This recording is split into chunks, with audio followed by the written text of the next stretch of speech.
Welcome to the Red Roof Recovery Show. This is a program to soften the path of recovery from substance and behavior addictions. I'm your host, Tanya MacIntyre, and I'm here to share my experience in my own recovery from drugs and alcohol, and to also provide you with some tools and resources that have worked for me on my path of recovery. But first, I want to stop and enjoy this beautiful theme music. It's called Greatest Bravery, and it's from the CD titled The Master Key. It's by my friend, my mentor, a very talented singer, songwriter, musician. His name is Russell Allen Scott. Thank you for this, Russell. I love it. Red Roof Recovery focuses on tools of therapy rather than schools of therapy, because there are literally hundreds of tools of therapy to choose from and tools of recovery. The key is to find whatever it is that works for you. Grab onto that and do more of it. It's all about you and your recovery. Red Roof Recovery uses a variety of evidence-based solutions along with the latest scientific findings, inclusion, customization, and you. We are all different, and what works for one doesn't necessarily work for another. And when you customize your recovery for what works for you, you are more likely to sustain it. On this episode of the Red Roof Recovery Show, we're going to be talking about one of the core principles of cognitive behavior therapy, also known as CBT. And this core principle is the idea of acceptance. You'll hear me talking about acceptance all the time. It's been a key component of my own recovery journey. And it's acceptance of not only ourselves, but also your life and the other people in your life. The French philosopher Jean-Paul Sartre, he's one of my favorites, and I quote him often. And I'm kind of on the same page with him a lot of times when he says, hell is other people. So we learn how to accept ourselves, others, and life unconditionally on our path of recovery. What CBT has taught me is a new way to think, which helps me manage a new way to live, and that helps me master a new way to be. You know, it's funny, the desire to please others can become hardwired in our psyche to the point that we spend a lot of time trying to fulfill the vision that other people have of us. And when we do that, we squash our own expressions of our own uniqueness and our ability to shine our own light.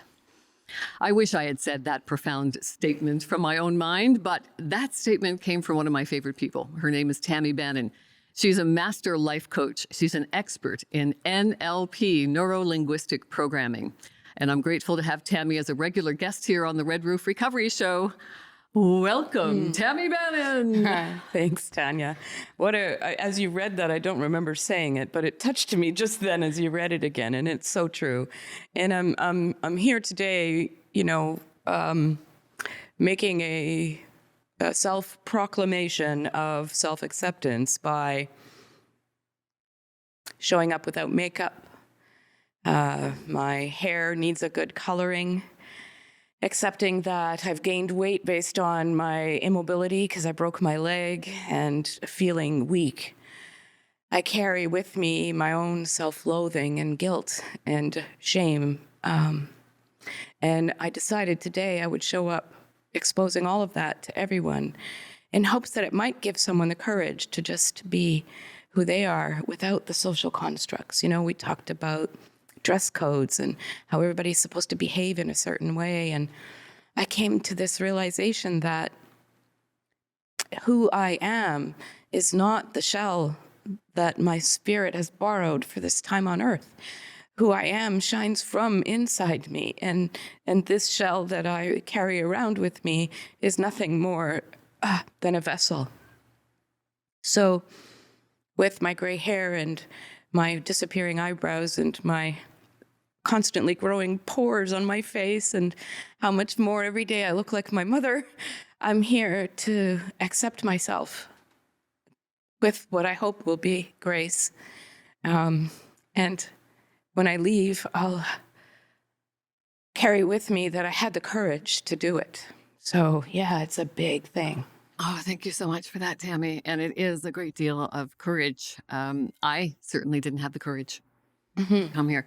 What I do about my hair and the grayness of my hair is come up with a way to camouflage it, right? Where I wear scarves and hats and pin it up. Because, I spent a while in television. And the reason I chose radio for my vocation as a broadcaster was because the ridicule and judgment I would get from television audiences when they were responding, it was nothing about the substance of the story we were covering. It was about how I looked. How you looked. Yeah. There was a What I great was movie wearing about and, that. That was about the Me Too movement. I'm not sure if you saw it. It was Charlize Theron played in, and it was a fabulous movie, not that old.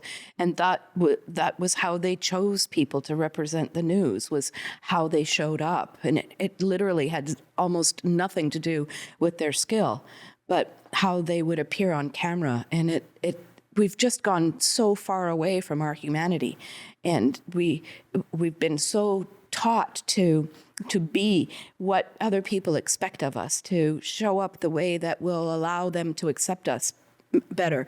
And it really does squash who you are. And at 57 years old now, I can say, I'm just now starting to honor who I actually am. It took me 57 years to get to the point where I'm just learning about it. So something has to give. Absolutely. And I think talking about it is agreed. part of that solution. Absolutely.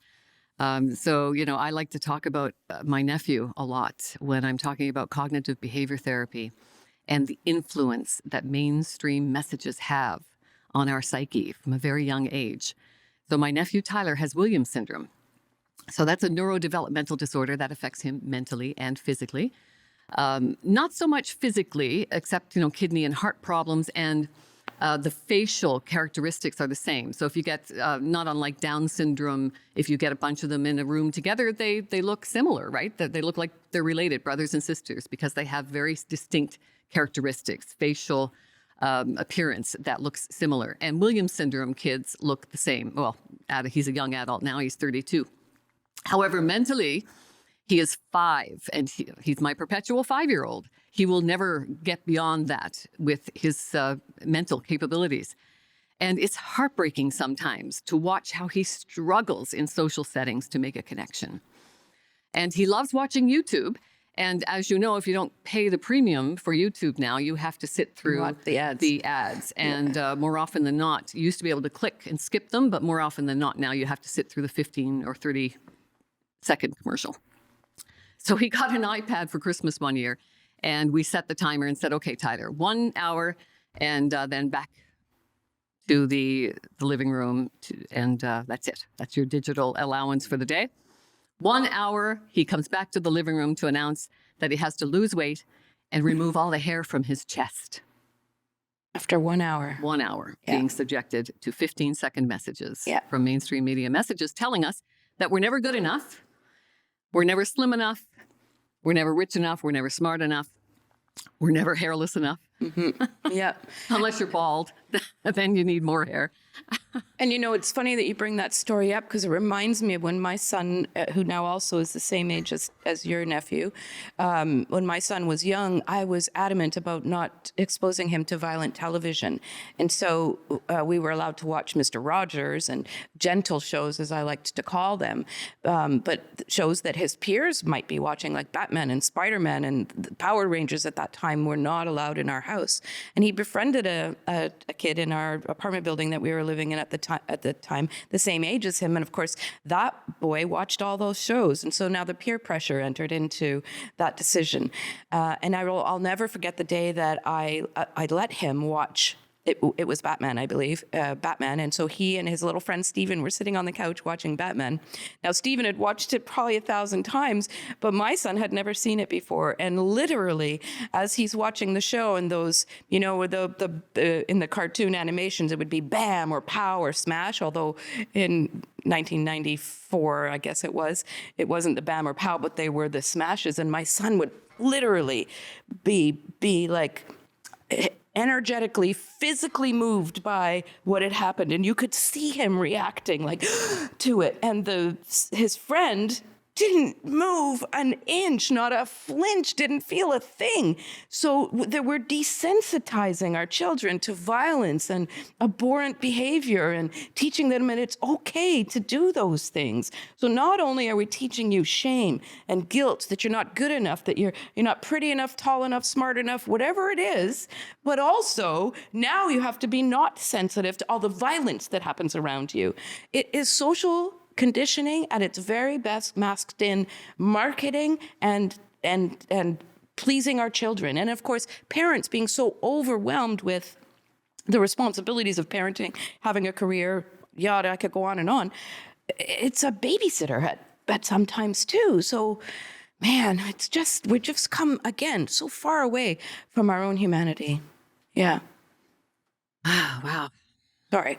No, that's okay. It's heavy statements, Yeah. right? I mean, we're in a heavy place in life right now. We are recording this in January of a new year, 2022.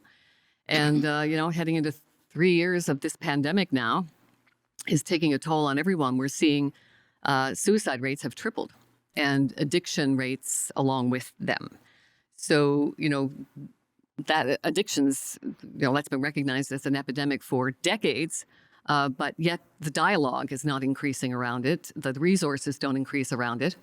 When I don't even like to give emergency numbers to people who are contemplating suicide anymore. I facilitate addiction recovery meetings, and we do talk about the thoughts of suicide that come with the heightened emotions that come with learning how to manage our thoughts, feelings, and behaviors around not just recovery, but life in general. And we need to start talking openly about these things. But the feedback I'm getting is from emergency numbers now, you're greeted with voicemail. Voicemail. Yeah. I mean, you talked about addiction, but there's so many more things. Domestic violence is up. The stress and anxiety are at all-time high levels, which increases inflammation, which automatically increases our disease and disorders in people. Mental illness has skyrocketed throughout this pandemic, and nobody's talking about it. And we were just saying, there's this fear to cover your liability, to make sure that you can't be held liable for something that you might do wrong in the pursuit of helping another human being. And what a shame! Like, what an absolute shame. Interesting that you bring that up, because I'm getting text messages from my nephew Tyler, because I just had him for a few days at my place. And there's big separation anxiety, as there would be for any 5-year-old leaving the comfort of their home to go back to his group home environment, which was a very difficult decision for his mother to make because, he's going to outlive us. That's our reality. So we needed to make the arrangements for him to be in a community of safety that was going to nurture him beyond when we shuffle off the mortal coil. That's his reality. So I get choked up when I think about him. Oh, man. So, and I lost the train of thought. So we were talking about... you got text messages from him. Text messages. Thank you. Yes. You're welcome. Text messages talking about stranger danger, which was programmed into our children in schools. I remember hearing it from children in schools. And I'm thinking, why are we teaching that to children? Yeah. A very small... proportion of the population is ever found to be guilty of doing anything with children, but we blow it way out of proportion. So everybody is frozen in this fear, uncertainty, and doubt. I call it the FUD factor. It is. Infuriating. So I said to him, sweetheart, I said, you're not with strangers. I said, you're with your extended family and your roommates. These are not strangers. There's no danger. But here he is, 5 years old. He has been programmed and conditioned to believe stranger danger. It's challenging to escape. It sure is. And the Pareto rule applies. 80% of the population believe those things to be true. And they believe by talking about them and warning our children and programming or conditioning our children to always be prepared for the worst thing is in their best interest. They believe this with their heart. And and the truth is, if we were to focus more, I heard Wayne Dyer in a recent talk I listened to where he said, wouldn't it be beautiful if we had Christianity focus more on Jesus's gifts than the suffering that he held at the cross? And we spend so much time thinking about him hanging there bleeding and bloody and suffering, and we don't talk about his gifts and the wisdom that he brought to the world. It's like an eye for an eye, a tooth for a tooth. We fight fire with fire. These are all languages that we've... The mantra of my vocation for painful. 2 decades was, Yes. if it bleeds, it leads. Yes, yes. I was one of the first Toronto reporters on the scene of the Swiss air crash at Piggy's Cove in 1998. And that's when cell phones were just starting to make their appearance on the market. They were about as big as my Yeti water jug. Motorola, and very, very expensive. Yeah. So we were all still using phone booths to call in our reports with, the old handheld tape recorders and stuff. So after 2 days of covering the carnage and despair, everybody I was talking to, the Haligonians, the people from Halifax, they were all talking about wanting to open their hearts and homes to the people who were coming from overseas to collect what little remained of their loved ones in this horrible tragedy. And I made that my story on day 3. And I remember being downtown Halifax in the phone booth with the, in my little voice snippets and then the producer came and said, hold on, she needs to talk to you before you go. So the news director come on the line.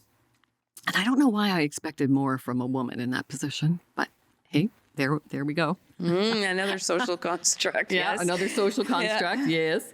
And she said, WTF, before WTF was an acronym. What's this crap? What are you doing here? What is this you're giving me? She said, and I had the phone up to my ear. She said, I want to see the blood and feel the pain. And I held the receiver away from my ear because something clicked in my psyche right there. And I thought, I can't do this anymore. I can't do this anymore. It's chipping away at my soul. But then, 1998, I had done it from 1980. Right? It was what defined me. It's who I was. If I'm not a journalist, who am I? And all that. I love that question. Fear, uncertainty, and doubt. Yes. Right? So I ended up staying in that profession for another few years. And then 2002, I became a news director at a small heritage radio station in Ontario.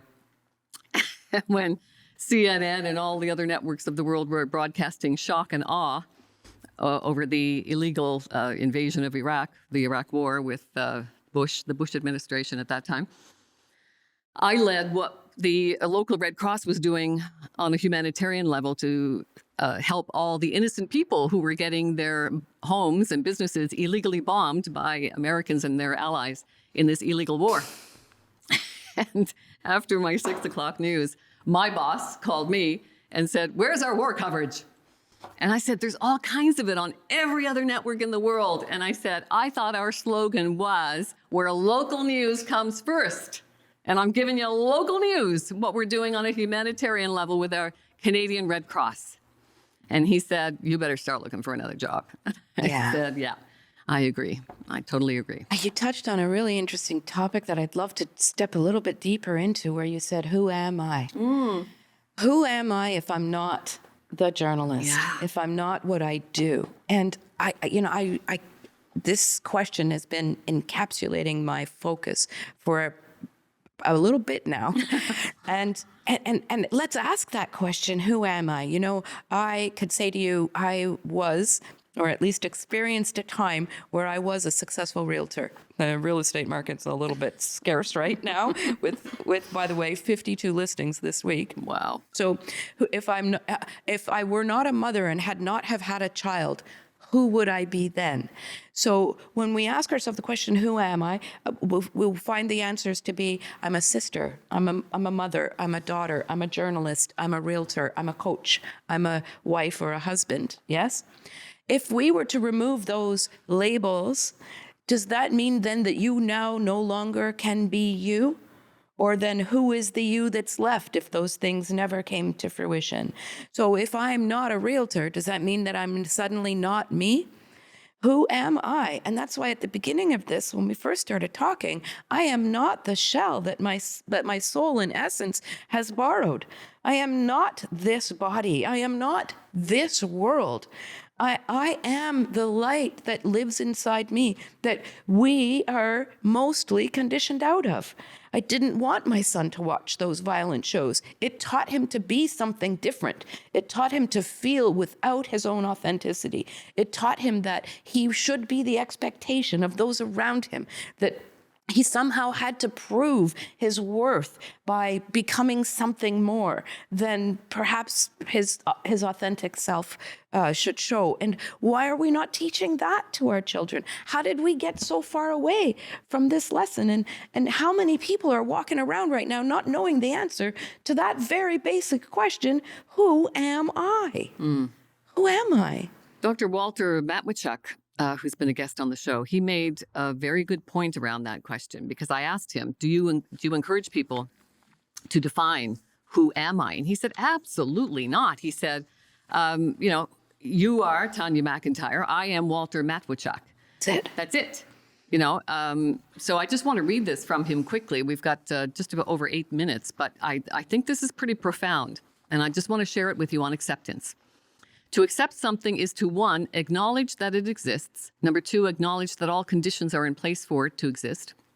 And 3, believe that while it is preferable for this reality not to exist, it does not follow that it must not exist. 4, resolve to change the existing conditions if they can be changed, and adjust constructively and move on if they can't be changed.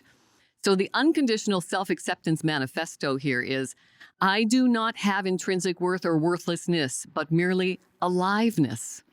It is to my advantage to rate my traits and acts so that I learn how to change what I can change about my traits and acts, but not rate my totality of self. Rating my totality is invalid and emotionally self-harming. I acknowledge there is no valid reason I cannot choose to accept myself fully, and that there is a tremendous emotional advantage to doing so. I will not use my unconditional self-acceptance as an excuse for self-serving misbehavior, as I live in a social group, of course. And my acts have consequences. Regardless of what I do, though, I remain a unique, complex, fallible human who is in a constant state of change. I also acknowledge that for these reasons of uniqueness, complexity, and change, I cannot validly rate my totality, my personhood, or myself. That's a big mouthful. It is. And that would require a group to sit through and take it sentence by sentence. Sentence by sentence, absolutely. He's a deep guy. He is, and a beautiful man. And I had a really great experience with him for sure. And if I could take anything from that, and I'm going to go back to the who am I, because here I sit in this 57-year-old body, but I had a 20-year-old body once. And at that time, that's who I was. And so does that mean now that I am something else? We are in a constant state of flux, accepting that we're human, that we're in a constant state of change, and that we will never be this way again is... I wish we could all walk with that confidence. It seems to take away the emotional burden that many of us walk with. I'm not good enough. I'm somehow inherently flawed, and that it's easy for you to say or be that way because you, as I see and judge your outsides based on my insides, you look better to me. You seem to show up in some better way that makes me feel smaller based on my own issues about me. It had zero to do with you. So that, we're in a constant state of flux. We are all fallible. We will all learn, change, and grow from day to day. And I am not the infant body that I was born in. I'm not the teenage body that I had, although I wish for that sometimes. And at this 57-year-old body, in a year, by the way, 100% of my cells will have completely regenerated, and I won't be this either. So the who am I in a constant state of flux is beautiful. Yeah, I do like that approach. The unconditional self-acceptance, unconditional other acceptance, and unconditional life acceptance. We've only got just under 5 minutes, Tammy, and I wanted to get into the 4 keys to higher consciousness. Oh, but we're I gonna, loved I know, that. Yeah. we'll dig into that next time we're together. Yeah, well, let's just touch on a couple of them. Number Okay. 1, cultivating the witness. Yes. One of my favorites of those 4. You know, we're here, as I said, I'm borrowing this shell as the essence that is manifested on this earth, yet my ego seems to occupy a lot of it. When in cultivating the witness, I get to watch and notice how I respond, react, feel, and think in any given situation. And when you're able to cultivate the witness, you can then look at your human behavioral patterns, propensities, addictions, behaviors, feelings with a different sense. You know, like my son sitting at the Batman television reacting, or how do you feel when someone says something to you? You get to notice how it touches you, both your humanity and your essence. I love the cultivating the witness. We are here to notice ourselves so that we can evolve.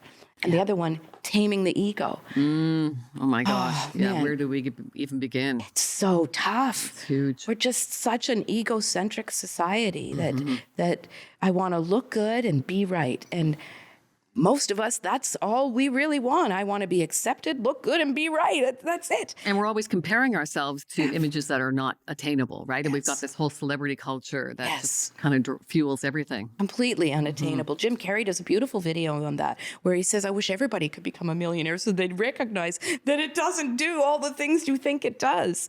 You know, happiness is fleeting and it comes from inside, not a monetary achievement. That's another thing we could talk about. Achievement. Accomplishment, attaining, you know, hoarding things to give us value and worth. And man, I wish I could show up here naked with no hair and have the courage to just be like, yeah, you don't like it? Well, you look like this in the morning too, you know, like, why do we judge? So it was tame the ego, cultivate the witness. Banish all doubt. Banish all doubt, you know, doubt, that's your big thing, man. And notice when you're talking doubtfully. Notice how you language your world, the world around you. That's the other one, shut down the inner dialogue. Shut down that in. Yeah, those are some powerful statements. I'd love to dig deeper in another show. We'll come back and do that. Maybe I won't have hair that day. Absolutely. Oh, Tammy Bannon, thank you so much. You are a delight. I love your wisdom. I learned so much from you. I am blessed to have you in my life. Thank you. I feel the same. Thank you. Tammy Bannon, Master Life Coach. This is the woman you want. If you want a life transformation, this is the woman that can do it for you. Tammy at tammybannon.com. You can reach her. And if you want to be a guest on the show, by all means, email me, redroofrecovery@gmail.com. I would love to have you here. Red Roof Recovery offers online and in-person programs for a variety of mental health disorders, including substance and behavior addictions. We use a number of modalities for recovery, including cognitive and rational behavior therapies and other resources from programs like SMART, Self-Management and Recovery Training. I facilitate a couple of online meetings for SMART you can access through smartrecovery.org, and I am now hosting an in-person meeting, I'm happy to say, in Lucknow, Ontario, every Sunday at noon. I really hope today's episode of the Red Roof Recovery Show has helped open the possibilities for more acceptance and non-judgment in your life. I've authored a couple of books. Yes, it's my turn now for a little self-promotion here. My first book is called Mindful Wisdom from My Philosopher Dad, Sage Advice from a Single Father. It's to honor my father. He was an extraordinary man, and I miss him a lot.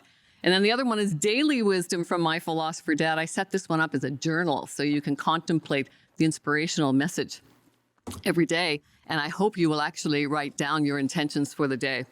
Because I have found that writing is a very powerful, the power of words is powerful, but I find the power of the written word when we're actually writing stuff to ourselves, that can be life transformational. It certainly has been for me. My wish for you is always to live fully and live on purpose, whatever that is for you. Laugh often, get those endorphins going, and raise your vibration. Love always, be mindful, stay positive. And remember, it's very powerful to know that the only thing we can control in our lives is ourselves. I know it's profound. May the force be with you. And remember, you are the force.